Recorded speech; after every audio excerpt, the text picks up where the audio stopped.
একটি শুয়োরের আত্মাকে পূজা করা হয় দক্ষিণ ভারতে ফসল রক্ষা করার জন্য এবং বন্য শুয়োর থেকে রক্ষা করার জন্য। হ্যাঁ বন্ধুগণ, পাঞ্জুল্লি দেব। চলুন তাহলে জেনে নেওয়া যাক সেই কাহিনী। ভগবান শিবের স্বর্গীয় বাগানে একটি বন্য শুয়োর মারা গিয়েছিল।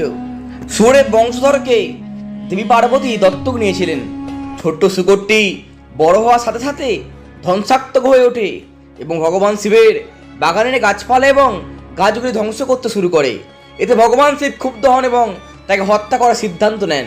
মহামায়া চণ্ডী ভগবান শিবকে ক্ষমা করতে বলেছিলেন এবং মহাদেব সেই শুয়োরটিকে পৃথিবীতে মানুষকে রক্ষা করার জন্য এক গুরুত্বপূর্ণ দায়িত্ব দিলেন এবং আশ্বস্ত করলেন যে তিনি একজন রক্ষক দেবতা হিসেবে জনগণের কাছে শ্রদ্ধা পাবেন। তারপর থেকে কৃষকরা বন্য শুয়োর এবং ফসল রক্ষা করার জন্য পাঞ্জুলি দেবকে পূজা করতে থাকেন।